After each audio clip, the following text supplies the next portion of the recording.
વિદ્યાર્થી મિત્રો, good morning.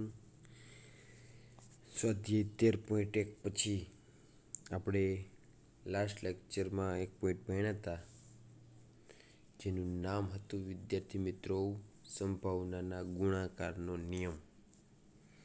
હવે એ જ સ્વાધ્યાયમાં આપણે બીજો પોઈન્ટ ભણવાનો છે, એટલે કે ટોટલ આ સ્વાધ્યાયમાં આપણે 2 પોઈન્ટ ભણવાના છે વિદ્યાર્થી મિત્રો. બીજા પોઈન્ટનું નામ છે નિરપેક્ષ ઘટના. શું છે વિદ્યાર્થી મિત્રો? નિરપેક્ષ ઘટના. સંભાવનાના ગુણાકાર અને નિરપેક્ષ ઘટના બે એકબીજા જેવી જ છે. એટલે રકમ જોઈને આપણે નક્કી કરવાનું થાય વિદ્યાર્થી મિત્રો કે આપણે સંભાવનાના ગુણાકારનો નિયમ વાપરવાનો છે કે બીજા હિસાબથી દાખલો કરવાનો છે. ઓકે, ચાલો તો નિરપેક્ષ ઘટના હિસાબથી દાખલો કરવાનો છે. ચાલો તો જોઈ સંભાવનાના ગુણાકારની પહેલાં વ્યાખ્યા જોઈ વિદ્યાર્થી મિત્રો. એની વ્યાખ્યા છે કે ઘટના ઈ અને એફ અથવા તો ઈ અને એફ એવી ઘટનાઓ છે, અથવા તો પહેલાં આપણે એમ લખીએ કે ભાઈ ઘટના ઈ અને એફ એ નિર્દેશાવકાશ યશની ઘટનાઓ છે. એટલે કે ઈ અને એફ એવી ઘટનાઓ છે જેમના પૈકી કોઈ એક ઘટના, એટલે કે આમાંથી કોઈ પણ એક ઘટનાના ઉદ્ભવવાની સંભાવના બીજી ઘટના ઉદ્ભવવાની સંભાવનાને અસર કરતી નથી. એટલે સાવ સિમ્પલ ભાષામાં વિદ્યાર્થી મિત્રો કે ભાઈ કોઈ પણ એક ઘટનાનો ઉદ્ભવ થવો એ બીજી ઘટના ઉપર આધારિત નથી. શું વિદ્યાર્થી મિત્રો? કે કોઈ પણ એક ઘટનાનો ઉદ્ભવ થવો એ બીજી ઘટના ઉપર આધારિત નથી. એટલે કે એમ કીધું છે કે ભાઈ અહીં ઈ અને એફ એવી ઘટનાઓ છે કે જેમના પૈકી કોઈ એક ઘટનાની ઉદ્ભવવાની સંભાવના બીજી ઘટનાની ઉદ્ભવવાની સંભાવનાને અસર કરતી નથી. અથવા બીજી ભાષામાં બીજી ઘટનાનું ઉદ્ભવવું એ પહેલી ઘટના માટે અસર કરતા નથી. અત્યાર સુધી આપણને શું કહેતા વિદ્યાર્થી મિત્રો શરતે સંભાવનામાં કે ભાઈ આ ઘટના આપેલી છે તો આ ઘટનાની સંભાવના શું, કે આ ઘટના ઉદ્ભવી ચૂકી છે તો આ ઘટનાની સંભાવના શું. અહીંયા એવું નથી. એક ઈ અને એફ એકબીજા ઉપર એની સંભાવના આધાર રાખતી નથી, તો આવી ઘટનાઓને નિરપેક્ષ ઘટના કહે છે. આ વ્યાખ્યા લખી લેજો તમારી નિરપેક્ષ ઘટના કરીને નીચે. જો બે ઘટનાઓ ઈ અને એફ માટે P of E is not equal to 0, P of E is not equal to 0, તો P of F by E બરાબર P of F. આપણે આનું સાદુરૂપ આપી શું થાય તો કે P of F છેદ E અથવા તો E છેદ F ના છેદમાં P of E બરાબર P of F. આ P of E સામેની સાઈડ જાય તો શું થાય વિદ્યાર્થી મિત્રો? તો કે P of E છેદ F બરાબર P of E into P of F. સૂત્ર કાલ જેવું જ આવ્યું. જો વિદ્યાર્થી મિત્રો નિરપેક્ષ ઘટના હોય તો આના બરાબર તમે આ છેદ બરાબર એનો ગુણાકાર લખી શકો. અને અહીંયા એક ઘટના એકબીજા ઉપર આધારિત હોય, અહીં શું કે આધારિત નથી. જો અહીંયા આધારિત ન હોય તો પહેલી ઘટના જ્યારે ઉદ્ભવી બીજી ઘટનાનો ઉદ્ભવ જે થતો હોય તો આના ઉપર આધાર રાખશે, તો તમારે આમ થાય P of F by E. અને જો આધાર રાખતી ન હોય તો આ સૂત્ર મૂકવાનું P of E છે તે બરાબર P of E into P of. આધાર રાખતી હોય તો સંભાવનાનો ગુણાકાર. આપણે કાલે 2 સૂત્ર ભણ્યા હતા, હું તમને 2 સૂત્ર લખી દઉં વિદ્યાર્થી મિત્રો. હજી આપણે થોડુંક કન્ફ્યુઝન થતું હોય તો દૂર કરી. આપણે કાલે આ 2 સૂત્ર ભણ્યા. ધારો કે P of E છે F હોય તો એક સૂત્ર ભણ્યા P of F by E. અને એક આજે અત્યારે જ આપણે સૂત્ર ભણ્યા P of E છે તે બરાબર P of E into P of F. આ જે સૂત્ર રહ્યું નિરપેક્ષ ઘટનાનું સૂત્ર છે. એનો મતલબ અહીંયા એવું કે અહીંયા એકય સંભાવના એકબીજા ઉપર આધાર રાખશે નહીં. P of E પોતાની રીતે, P of F પોતાની રીતે. જ્યારે આ સંભાવનાના ગુણાકારના નિયમમાં શું થશે વિદ્યાર્થી મિત્રો કે પહેલી ઘટનાની જે સંભાવના ગોઈતી ત્યારે બીજી સંભાવના ગોતવા જશો ત્યારે પહેલા ઉપર આધાર રાખશે. એટલે કે અહીં શું આપણે આને કેમ બોલાય કે ભાઈ પ્રથમ ઘટના ઉદ્ભવી ચૂકી છે, એટલે કે એ ઉદ્ભવી ચૂકી ત્યારે એફની સંભાવના શું. એટલે ગુણાકારના નિયમમાં શું થશે કે પહેલી ઘટના બીજી ઘટનાની જે તમે સંભાવના શોધવી પહેલા ઉપર આધાર રાખશે, જ્યારે નિરપેક્ષ ઘટનામાં આધાર રાખશે નહીં. એટલે સૂત્ર તમારે આ જ યાદ રાખવાનું છે. હવે રકમ જોઈને આપણે નક્કી કરવાનું થાય વિદ્યાર્થી મિત્રો કે ભાઈ આમાં નિરપેક્ષ ઘટના છે કે સંભાવનાના ગુણાકારનું સૂત્ર વાપરવું, કયું વાપરવું એ આપણે જોવાનું થાય. ઓકે, એ તો તમને ખ્યાલ આવી જશે જેમ પ્રેક્ટિસ કરો એમ વિદ્યાર્થી મિત્રો.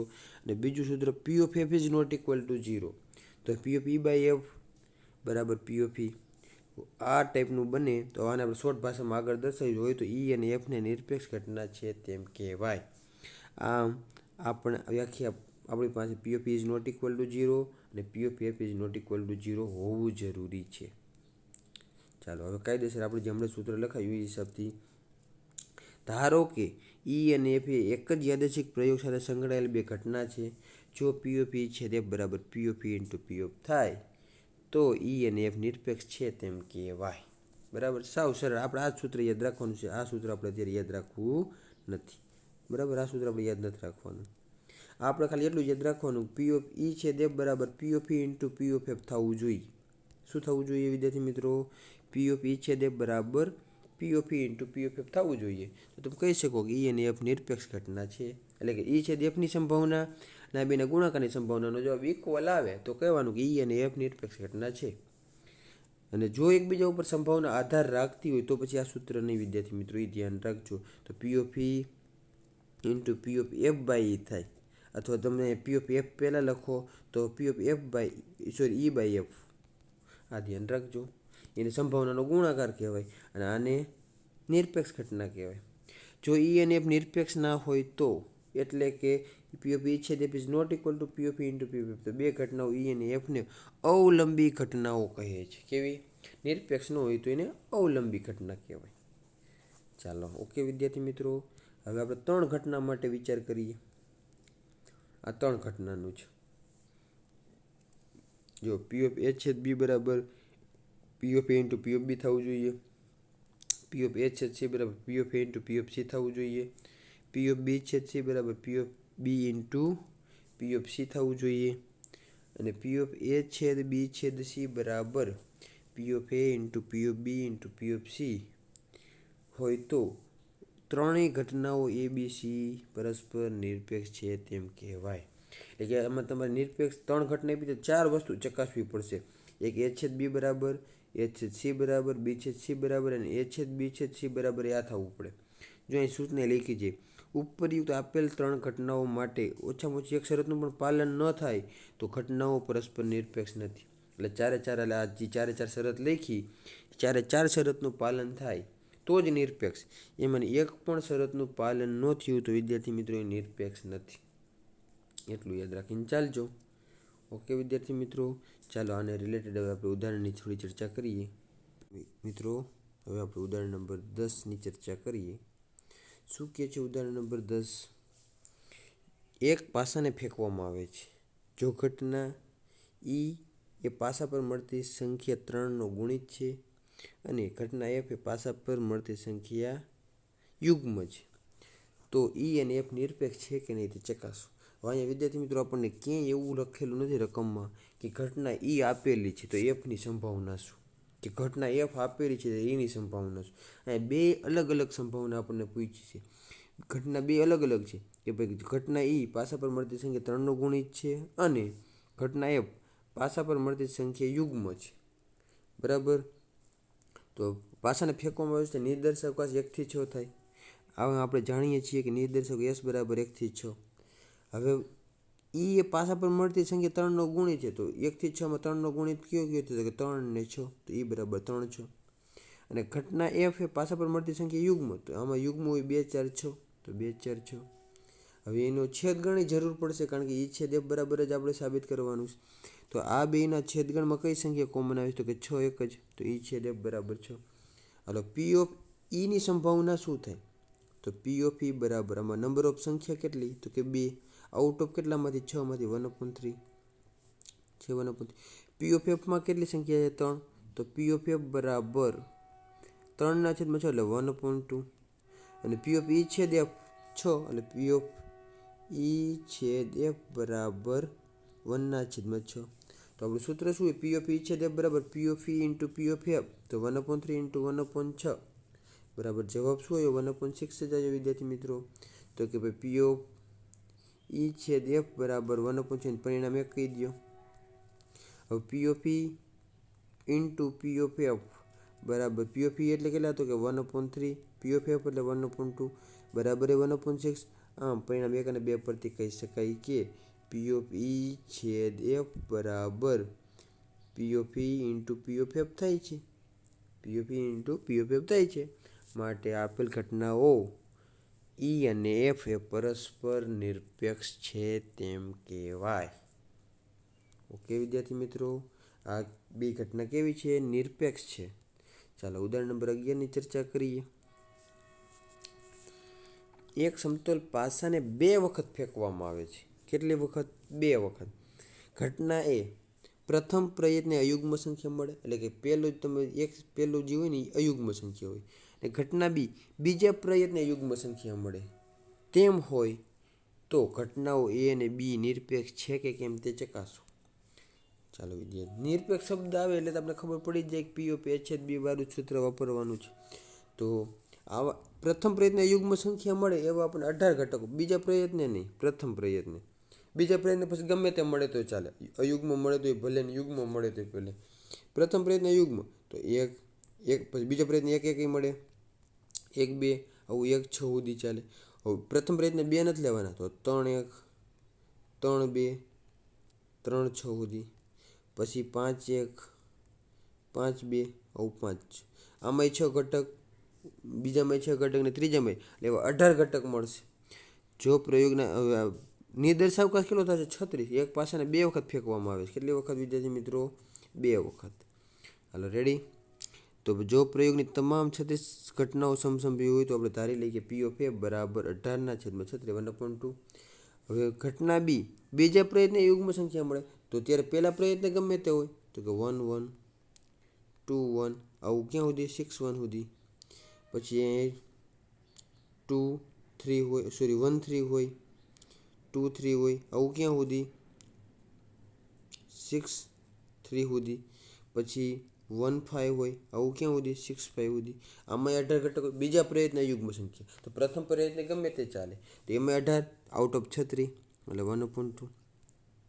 હવે તમારે એવા જ ઘટકો ગોતો. હવે એ છેદ બી ગોતવાનું. એ છેદ બી એટલે બે પાસા પર અયુગ્મ સંખ્યા મળે એવા બે પાસા. તો બે પાસા પર અયુગ્મ એટલે 1 1 1 3 1 5. Hello ready. હવે 3 1 પછી કેટલા આવે? 3 3 3 5. હવે રેડી. 5 1 5 3 5 5. આના સિવાય કંઈ ન મળે. 9 ઘટકો મળે. કેટલા? તો કે પી ઓફ એ છેદ બી બરાબર પી ઓફ આ બરાબર છે બંને વખત ફેંકતા યુગ્મ સંખ્યા મળે તો એવી 9 જ મળે. Out of કેટલામાંથી? 36માંથી, એટલે 1/4. તો પી ઓફ એ છેદ બી આપણને જે મળે એને તમે પરિણામ એક કહી દો. હવે તો એના બરાબર P of A into P of B શું થાય જોવું જોઈએ. P of A into P of B એટલે 1/2 ઇન્ટુ 1/2 બરાબર 1/4 થઈ ગયા 1/4. તો આમ પરિણામ 1 અને 2, આને પરિણામ કહી દો 2, પરિણામ 1 અને 2 પરથી કહી શકાય કે પી ઓફ એ છેદ બી બરાબર P of A into P of B થાય છે. આમ એ અને બી કેવી ઘટના છે? નિરપેક્ષ ઘટના છે તેમ કહેવાય. ઓકે વિદ્યાર્થી મિત્રો, ચાલો ઉદાહરણ નંબર 12ની ચર્ચા કરીએ. 3 સિક્કાઓને એક સાથે ઉછાળવામાં આવે છે. 3 સિક્કાઓને એક સાથે ઉછાળવામાં આવે છે. ધારો કે ઘટના એ 3 છાપ અથવા 3 કાંટા મળે. ઘટના એફ ઓછામાં ઓછી 2 છાપ મળે, ઓછામાં ઓછી. અને ઘટના જી વધુમાં વધુ 2 છાપ મળે તેમ દર્શાવે છે. જો જોડ EF EG FG પૈકી કઈ ઘટનાઓની જોડ પરસ્પર નિરપેક્ષ જોડ છે? કઈ ઘટનાઓની જોડ અવલંબી છે? એટલે કહેવાનું આ 3 આપણને જોડી આપી. જો 3 ઘટના નિરપેક્ષ એવું નથી પૂછ્યું, જોડું જ પૂછીશ. એટલે કે 3માંથી કઈ જોડ નિરપેક્ષ છે અને કઈ અવલંબી છે આપણે એ કહેવાનું છે વિદ્યાર્થી મિત્રો. ચાલો તો 3 સિક્કાને હું એક વખત ઉછાળું એટલે મને 8 પરિણામ મળશે. તો તમને ખબર જ છે વિદ્યાર્થી મિત્રો 8 ક્યાં. હવે ઘટના એમાં એવું કીધું છે કાં 3 3 છાપ આવે ને અથવા 3 3 કાંટા આવે, તો એનો મતલબ એમાં 2 પરિણામ, ટ્રિપલ એચ ટ્રિપલ ટી. પછી એક ઘટનામાં વધુમાં વધુ 2 છાપ આવે, વધુમાં પછી 3 હોય તો ચાલે, 1 હોય તો ન ચાલે. એમાં 4 પરિણામ મળશે, triple H, double H T, H T H, T H H. અને આમાં એવું કીધું છે વધુમાં વધુ 2 છાપ. વધુમાં 2 છાપનો મતલબ 2 છાપે હોય, એક ન પણ હોય. તો 2 છાપ જો છે, પછી 1 છાપ અને પછી ન પણ હોય એટલે ટ્રિપલ ટી. ચાલો આપણે ઈ અને એફની પહેલાં વિચાર કરીએ. તો ઈ અને એફનો વિચાર કરો તો ઈ તો આપણને આપેલું છે, એફ આપણને આપેલું છે. ઈ એટલે પી ઓફ ઈ એટલે કેટલા થાય તો કે 2/8, પી ઓફ એફ એટલે 4/8. હવે ઈ છેદ એફ એટલે ઈ બેનો કોમ ટ્રિપલ એચ, ઈ છેદ એફ એટલે ટ્રિપલ, આમાં બધું હારે જ કર્યું શું વિધાય ટ્રિપલ એચ એટલે ઈ 1/8 મળશે. કેટલા મળશે 1/8, અને અહીંયા 1/4 અને 1/2 એટલે પી ઓફ ઈ છે તે 1/8 મળ્યા, અને આનો ગુણાકાર 1/4 × 1/2 એટલે 1/8 જ મળ્યો. એટલે ઈ અને એફ નિરપેક્ષ થશે. આમાં બધું હારે જ કરીને ચાલે છે બરાબર. છેલ્લે આપણે સાદુરૂપ દઈશું. ઈ છેદ એફ ગોઈતું, ઈ છેદ જી ગોઈતું અને એફ છેદ જી ગોઈતું. રેડી. પી ઓફ ઈની સંભાવના આપણે ખબર 1/4, પી ઓફ એફની સંભાવના 1/2 અને પી ઓફ જીની સંભાવના 7/8. એટલે પછી સાદુરૂપ દેવા મજા આવે. પી ઓફ ઈ છેદ એફ એટલે 1/8, ઈ છેદ જી એટલે 1/8, અને આમાં 3 મળ્યા એફ છેદ જીમાં 3/8. હાલો રેડી વિદ્યાર્થી મિત્રો. હવે આપણે ખાલી નક્કી જ કરવાનું છે નિરપેક્ષ છે કે નહીં. ચાલો એથી આગળ. હવે પી of E into P of F 1/4 × 1/2 એટલે 1/8. જોવો જોઈએ ઈ છેદ એફ બરાબર છે 1/8 આવ્યું, ચેક કરી લ્યો. તો આપણે કહી શકીએ તો પી ઓફ ઈ છેદ એફ બરાબર P of into P of F થયા. એનો મતલબ ઈ અને એફ કેવી ઘટના થઈ, નિરપેક્ષ થઈ. હાલો રેડી. હવે ઈ અને જીનો વિચાર કરીએ આપણે. P of E into P of G, તો પી ઓફ ઈ એટલે કેટલા છે 1/4, તો 1/4. પી ઓફ જી એટલે 7/8 એટલે કે 7/32.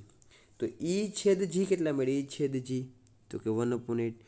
તો A not equal to P of E છેદ G is not equal to P of E into P of G. એટલે એ ઘટના નિરપેક્ષ નથી. જો અહીં લખ્યું જ છે પી ઓફ ઈ છેદ G is not equal to P of E into P of G. ચાલો એથી આગળ.